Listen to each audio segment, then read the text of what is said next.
DOWC is a rapidly growing service contract provider whose expansive line of F&I products includes Adventure Guard, specialty protection for Powersports vehicles.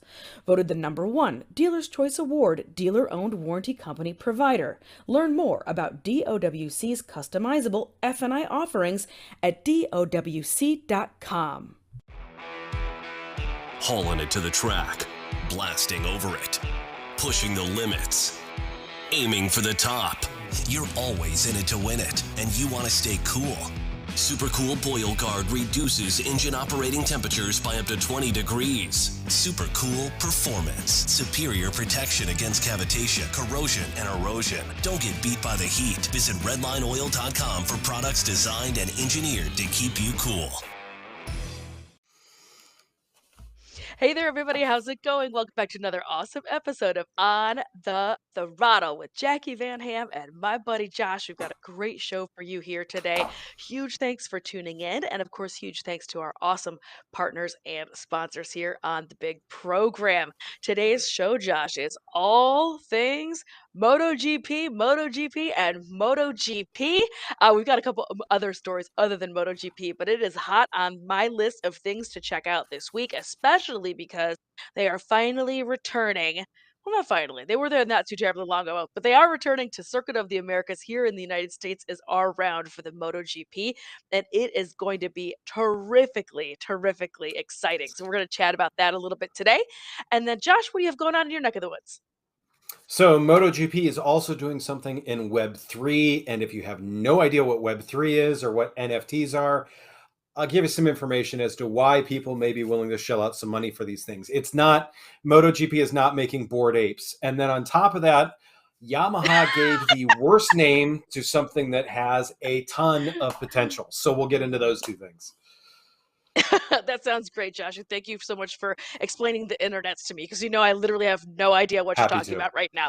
Like you are speaking Greek to me. So I will definitely get my pen and paper out and take notes as we get into your part of the show today, because I literally don't know what on earth you're talking about. But what I do know what I'm talking about is motorcycling. And I also want to take a second to thank our friends over at the Crawford Auto-Aviation Museum, which is in beautiful downtown Cleveland. I was up visiting all of you at the MPN offices last week, and we went and had a really phenomenal behind the scenes sneak peek of the next motorcycling exhibit that's going to be opening up on April 16th. The folks at the Crawford also put me together for an incredible interview. This is like a once in a lifetime type thing, Josh. Ashley, I've got that first slide if you want to go ahead and throw it up there, because it's going to show this young man lovingly gazing at this motorcycle up on a stand. And it's because his dad built that motorcycle by hand from scratch, casting the aluminum in his basement and everything back in the 1940s. And he's now been reunited with this bike, and I had the good chance to talk to him about it. And the story is absolutely incredible, and we will have that special feature here on MPN for you guys. So make sure you go ahead, hit that notifications and subscribe on buttons. You are not going to want to miss it. Now, first things first, for my big talk for today, the story that I wanted to chat with you about, and that is going to be MotoGP. As I already mentioned, the round for the US is heading our way this coming weekend down in beautiful Austin, Texas.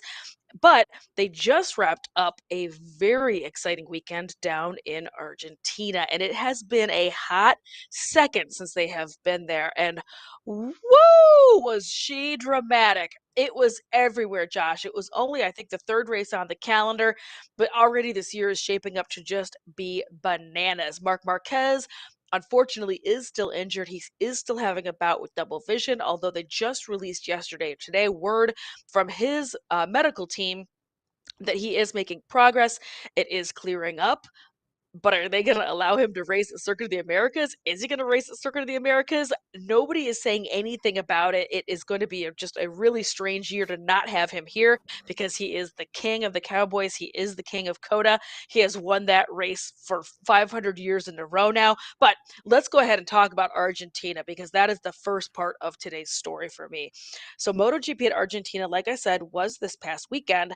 And here is where the drama really starts to unfold. They had a huge shipping delay, snafu, however you want to call it.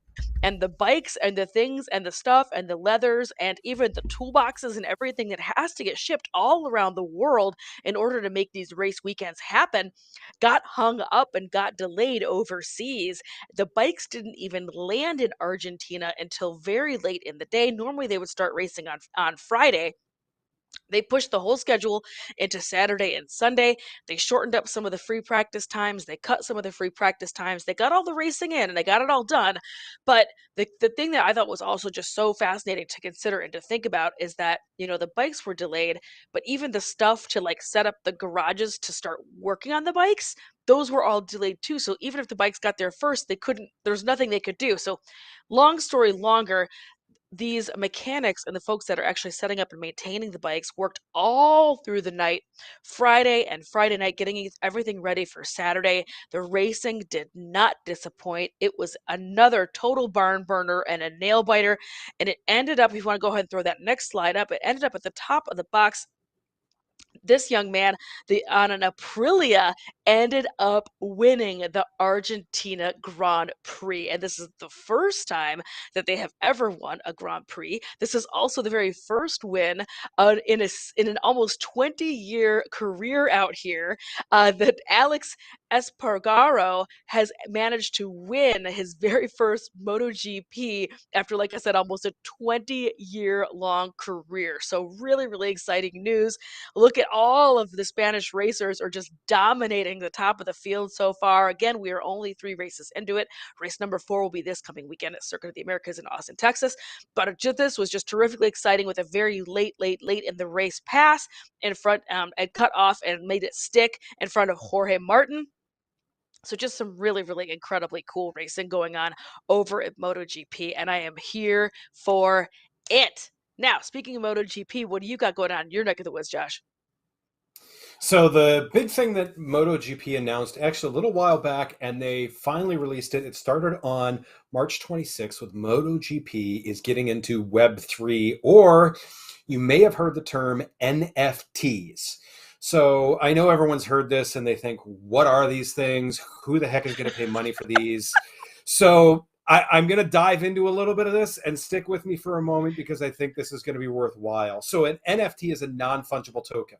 What does that mean? Well, we'll get into that into a second.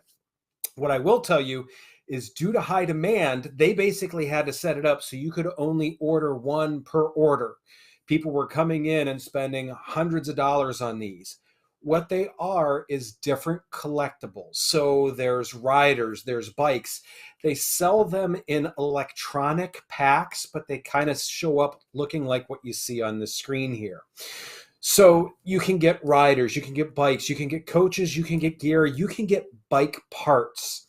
Now, all these things are available in various rarities, meaning it's kind of like a baseball card. So if you had a Bo Jackson rookie card or a Michael Jordan rookie card, those are worth a lot of money because there weren't a huge number of them. And obviously, look what they went on to do. The same thing happens with these NFTs, but you sit there and think, well, it's just a computer graphic. Why can't I just copy it and now I've got the same thing? An NFT actually has something attached to it electronically that says this is the original. So what makes these of value is that scarcity and rarity. And the thing that I will say on that is the Mona Lisa has been copied millions upon millions of times, but there's only one original, and that original is super valuable. These things will work the same way in terms of the art with that. The second part that I'll get into it is they also have their racing management game. In this, you can use these NFTs as part of that racing management game. So think of it as, hey, you want the Aprilia and you want Ale Espargaro to be your racer. You can do those once you own those. So it's having those. It's in various, like I said, rarity. They've got 4 levels of common, rare, epic, and legendary. You have a 6% chance only of getting a legendary card, which is kind of cool. What does all this mean? So I've been rambling for a few seconds. So what does all this mean? There's a couple of ways that this can go. So gaming, we'll talk about that first part. So if you're into the gaming aspect of it, if you want to have a different skin, a different racer, a different part, you can get all of those things through the NFTs.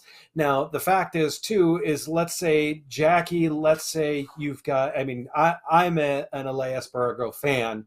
Maybe, Jacqui, you've got his card. You can sell it to me, and you can determine the price that you want to sell it to me for, the same way that everyone did with baseball cards in 5th and 6th grade. The other thing that I see as an interesting angle on this is NBA has Top Shot, which what they're doing is they're taking moments, like let's say LeBron James makes a three-pointer to finish off the game. They will take that moment and sell that moment as an NFT. So you own that moment. I can see MotoGP doing this. And to me, to own this past weekend's race and that pass of Espargaro versus Jorge Martin, I'd probably be in line to buy that one.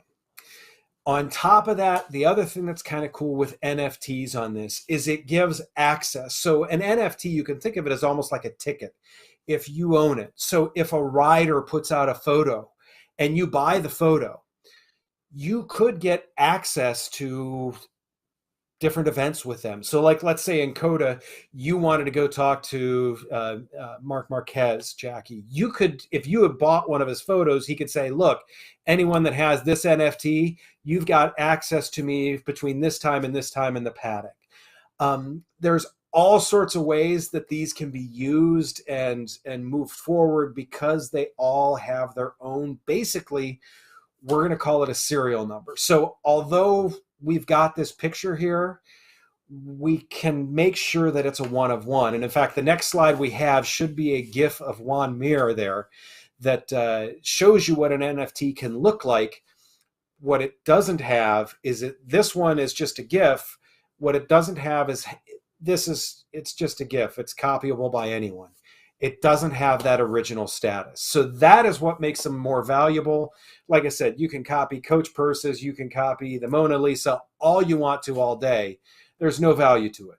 But if you've got a real one of those two, there's going to be value in it. And if you don't think that this is going to be part of the future and tickets and stuff like that, that's saying that you think the world might become less digital. So I don't think that's going to be the case, especially moving forward. So that's what. Do you feel like you've got maybe a little bit of an understanding of NFTs now, Jacqui? You did a very good job, Josh. I have to admit, when we first started talking about this, I was like, this feels like Pokemon meets Magic the Gathering. This is what this feels like to me. Right. But I actually get the way you explained it. I actually get what you're saying now. In this version that we're discussing here, and I think that you're right.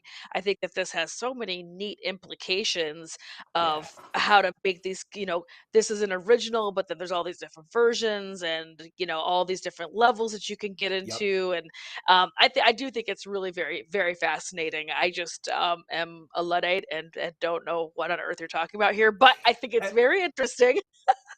And it's to me, it's one of those things where you don't need to. I by no means am I telling people to open up their wallets and empty them out into a Flow blockchain wallet here. In the same sense, this is the way a lot of stuff is going to move. So for people to be aware of it and be maybe that little bit ahead of the curve of, hey, I heard about it once. That's what we're going for. Yeah, definitely. Well, thank you so much. I think that is super interesting, and we'll have to keep an eye out for that. I think, Yeah. I don't know where it's going, but I do know some of these things end up being really valuable and really, really pretty cool. And I'll check them out. I'm into it. I'm a MotoGP dork, so I'm into all that kind of stuff. Speaking of MotoGP dork, my second story for today is a bit of a continuation on this MotoGP theme that we seem to be having here on today's show. And that is again to remind everybody that this weekend is in Austin, Texas. It is the COTA Circuit of the Americas round of the U.S. round of the MotoGP.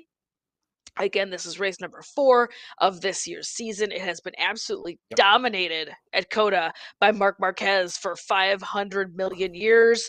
Since COTA opened, since the MotoGP started, it feels like Marc Marquez has been winning here. So for him to not be able to race here this year is very interesting to me. And I actually, for the first time, have an interest in watching it, because for the past 7 years, I have already known who was going to win before the race even started. So I am really curious to see what happens.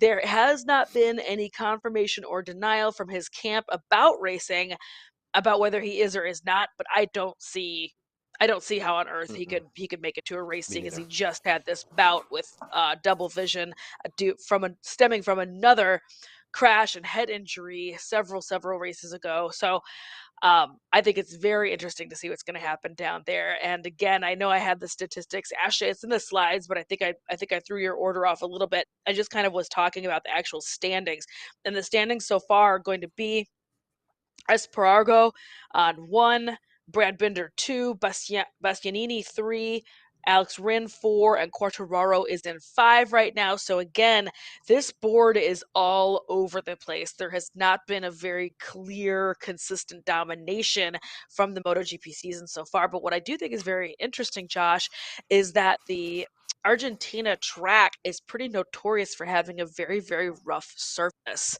Just like another track that I know of, like COTA, Circuit of the Americas. The racers last year flat out said they will not be returning to Austin, Texas to race unless the track did something very, very real about addressing and correcting the ripples and waves and bumps that take place on that track.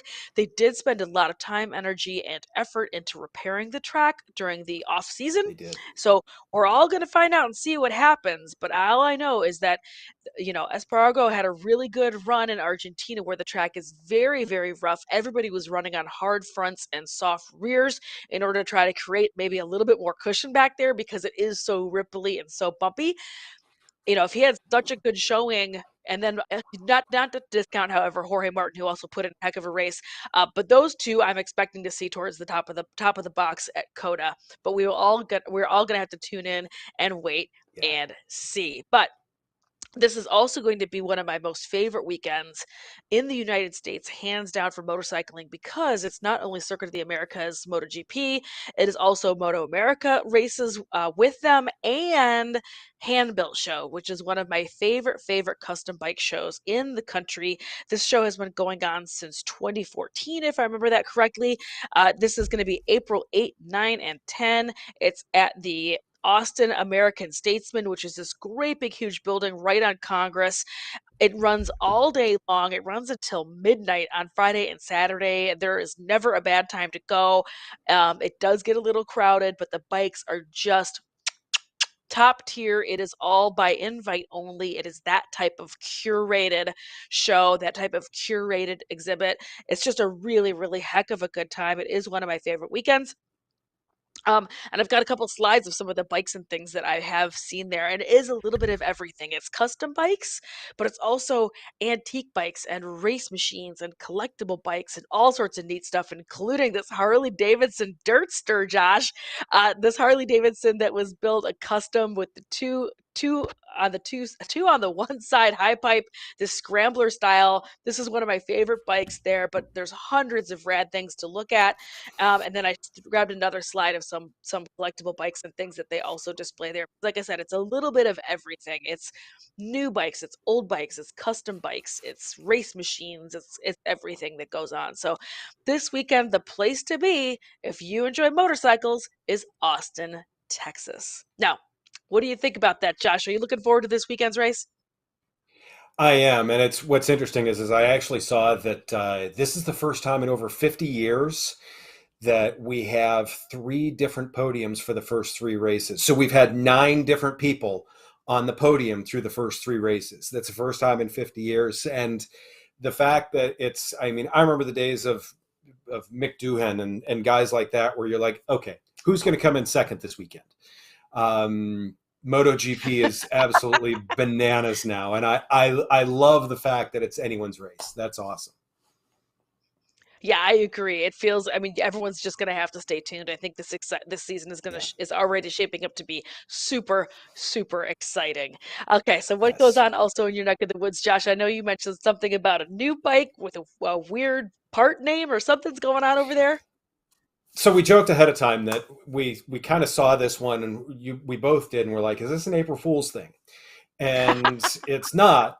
Yamaha is coming out with an electric power steering setup. So the quote from Yamaha is to convert outside forces sent to the handlebars primarily at high speeds, or to counteract the outside forces sent to the handlebars primarily at high speeds, and assist steering complements the assisted steering will complement handlebar inputs in line with rider intentions at lower speeds.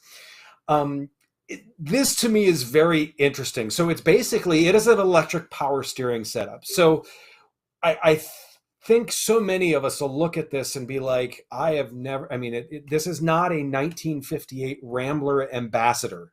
I do not feel like the steering is too heavy on something that I need the help. And this is one of those things where Yamaha to me is such a great innovation company. And I think they let the engineering department name this one and not the marketing department. Because if you put this as a steering stabilization system that helps with low speed steering, that gives you low speed assist, I am interested, because we have all had tank slappers and we have all had to change our shorts after that, no matter what you're on. It could be on a mini bike. It starts slapping and you're like, nope, I'm out of here. So to me, if they would put this as a steering stabilization system that offers some low speed assistance, I am 100% in. It actually uses a torque sensing setup. There's two magnetic rings in there. One of them is the motor, one of them is a torque sensing setup that differentiates between if you're doing it or if it's being the wheel pushing you to do something. I'm interested to see how Yamaha is going to work with this. It's one of these new technologies that Yamaha is willing to dive in and willing to look at, that I think will have some very practical implications, but it's going to be at the opposite end of how they've named it. So when I said power steering, I think you agree with me, Jacqui. You're kind of like, what? Why do I? But as soon as I say steering stabilizer, I'm pretty sure you got a different look on your face, like, oh, yeah, I could use that. Yeah. No, no, Josh, you're totally right. I think that the naming of this is really weird. I flat out thought for sure this was an April's Fool Day joke. I'm not gonna lie, and then I saw it more than one or two locations while I was doing my research for today's program, and I realized, oh, this actually is a real thing. And you're right. If they would have called it stabilization, I think people could really wrap their minds around it. You know, low speed maneuvering is a very real concern for a lot of riders, particularly on bigger bikes. You know, getting the bikes to turn in, stay balanced, but not dive in or not chopper flop if you've got a slightly oversized front wheel. I mean, there's a lot going on in that front end that would make people feel a little bit more confident and a little bit more comfortable on their motorcycles. So I think that this is really interesting technology. We're all going to have to wait and see, but especially as it comes to safety, I think that these are all just, these are all in the wins column. These are all interesting things to look at Agreed. going forward. So we'll have to see what happens with the folks over at Yamaha and with this interesting new technology. And when you said power steering for motorcycles, I immediately was thinking like these. Like these big guns, is that what you're talking about? This power steering right here? But no, it's actually some really interesting technology, and we'll have to see exactly what happens with this going forward and what type of bikes and all that kind of stuff and who is going to use it and who's it for. And that only the market can dictate and the market can decide. No amount of marketing Correct. is going to be able to tell people whether they really like, want, or need this thing or not. So that is what's going on this week in the news in the world of power sports out here. Thank you so much for tuning in, everybody. We had a great time. Thank you for clicking, liking, sharing, and subscribing and watching all of these videos. We appreciate you guys, and we will see you next